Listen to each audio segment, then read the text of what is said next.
Books have always been something I truly love. I take them with me everywhere I go, whether it's just to the garden or when I'm heading out for the day. But as much as I love carrying them with me, there is one little problem.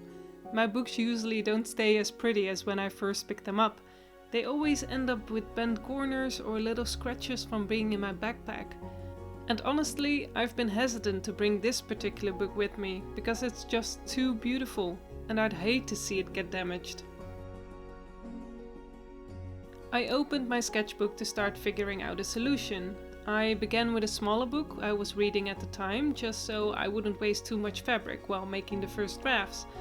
So I started measuring the book, taking note of its height, width and even the little extra space it might need around the spine. I wanted to make sure the cover wouldn't be too tight or difficult to slide on and off, and once I had those measurements, I sketched a simple pattern. My hope was that it would be big enough to protect the book while still feeling snug and cozy around it, almost like a little jacket. Oh, and just in between, as you might have spotted it in the background already, but for my birthday back in June, Mark gave me an overlocker. It was such a thoughtful gift, and I can't express how happy I am to finally have one. Once I had the pattern pieces drawn out, I gathered some materials. I found a thick foam-like fabric laying around and thought I could give that a try, even though it is quite thick. So off to cutting it was, or at least trying to, because Solvi was absolutely making sure he was part of the process. And I know I probably could have just looked up ready-made patterns online, but part of me really wanted to create something from scratch. There is a certain joy in starting with nothing but an idea, sketching it out and slowly bringing it to life. I've always enjoyed figuring out things myself, step by step, and learning as I go, even if it means making a few mistakes along the way. For me, that process of trial and error feels just as meaningful as the finished piece. There's something so satisfying about challenging my own brain, noticing the little problems that appear and then slowly working out the solutions until it all comes together. And problems I did find. For instance, the foam was far too thick, it just didn't work. So I was going to try with a thinner interfacing that was still going to give a sturdy enough result.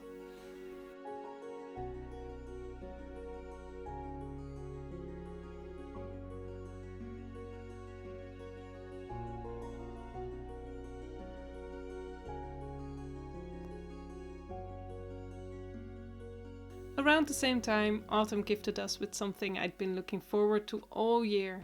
Apples! It was finally time to press apple juice. There is something very special about walking into your own garden, picking apples straight from the tree and turning them into something so delicious. The process is actually quite simple and I really recommend giving it a try if you can.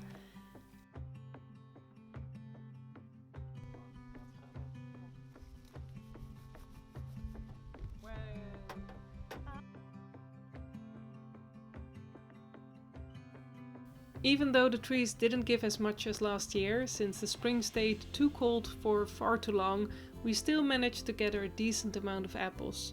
It wasn't baskets overflowing like before, but enough to make pressing worthwhile, and enough to remind me how grateful I am for whatever the garden chooses to give each season. And if you are going to try this, just be prepared for the wasps. They seem to love freshly pressed apple juice just as much as we do, so it's a bit of a dance to keep them away while you work.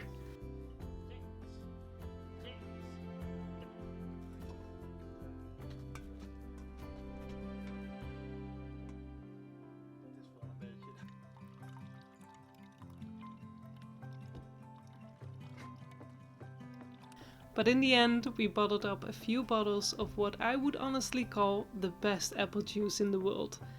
And some of the trees are still growing apples, so there's even more to come. That little adventure inspired me to return to my book sleeve project with a fresh mind. I decided to change my approach to something simpler. At least simpler than trying to sketch everything out with Aska laying right on top of my paper. Which actually makes me feel so blessed that he wants to be there with me, just hanging out every time I'm in my sewing room.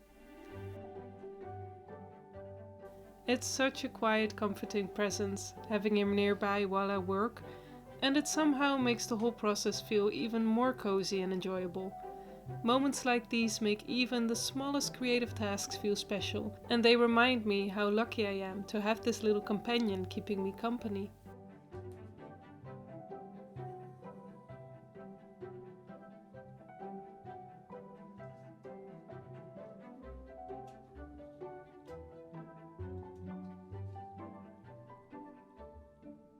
The only thing that could convince him to move? His girlfriend. Our neighbor's cat Nala has been visiting our garden more often lately. She's the sweetest little pumpkin, and Aska is absolutely smitten with her. He'll wait by the door, keeping an eye out for her, and when she finally appears, he just can't get enough of her attention. Watching the two of them together is honestly the cutest thing, and they do look good together.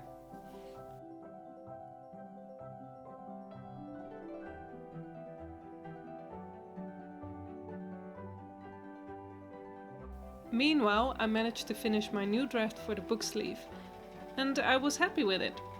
It had the cozy handmade feel I was going for, and best of all, it actually fit the book. That meant I could finally go ahead and make it in the right size with a fabric that I really loved. There is always something so rewarding about sewing your own pieces, watching them slowly come together and seeing the shape take form.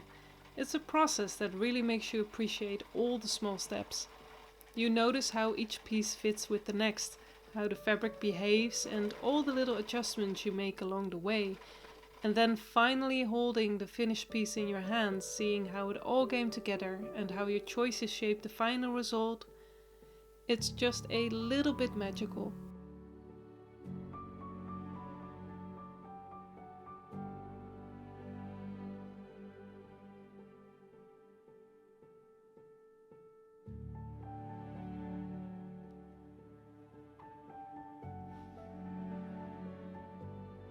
I was so pleased with how the book sleeve turned out that I ended up making several more right away. They're just such a joy to create, and of course they are now available in my store as well. Thank you so much for being here with me. Don't forget to subscribe if you'd like to see more, and I'll see you in the next video.